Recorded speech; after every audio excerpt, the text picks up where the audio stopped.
नमस्कार, मी अमर Sawant, hash foundation Palghar जिल्हा अध्यक्ष. आता बोईसरसाठी गणेशनगर आणि भारतनगर हा जुना नाहीये. प्रत्येकांना माहिती आहे हा कुठला कोणाच्या हद्दीमध्ये येतोय. तसं मला 24 तारखेला म्हणजे परवा दिवशी एक माहिती अशी आली की भारतनगर मध्ये अनधिकृतपणे बोरिंगचं काम चालू आहे. मशीन आलेली आहे तिकडे आणि बोरिंगचं काम चालू आहे. मी ताबडतोब DFO सरांना फोन केला धानूरच्या की साहेब मी तर बाहेर आहे, पण आपल्या अधिकारींना फोन करून तिकडे पाठवा. म्हणजे तिकडचे अधिकारी म्हणजे वनपालांना पाठवून काहीतरी ती कारवाई करा. तर त्यांनी ताबडतोब RFO ला फोन केला, म्हणजे साटम मॅडमला फोन केला.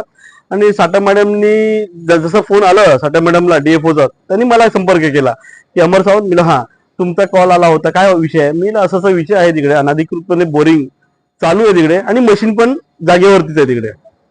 ठीक आहे, माझी टीम ताबडतोब पोहोचते तिकडे आणि आम्ही जी पण कायदेशीर कारवाई आहे ती करणार.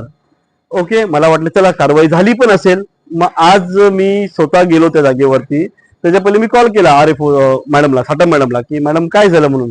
मॅडम बोलतात की असं काहीच नाही घडलं तिकडे, आम्हाला कुठलीही मशीन अशी भेटली नाहीये, बोरिंगची मशीन तिकडे नव्हती. ठीक आहे चालेल मॅडम, माझी काहीतरी चूक झाली असेल असं मला वाटलं. त्यानंतर मी स्वतः गेलो तिकडे.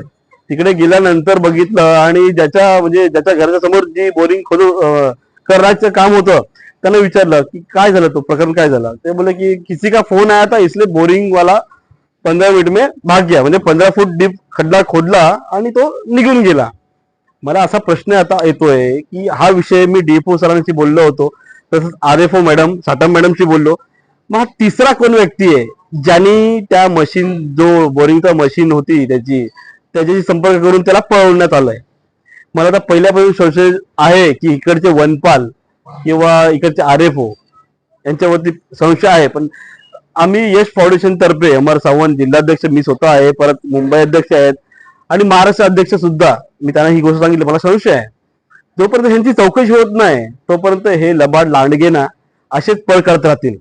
आणि जोपर्यंत कायद्यानुसार हे भेटत नाही तोपर्यंत आम्ही हॅश फाउंडेशन तर्फे पाठपुरावा पूर्ण करणार आणि लवकरात लवकर यांचं जे काय सत्य आहे बोईसरकर ते पण पालघरकर यांच्या समोर मी मांडणार आहे. एवढंच बोलायचं आहे. जय हिंद, जय महाराष्ट्र.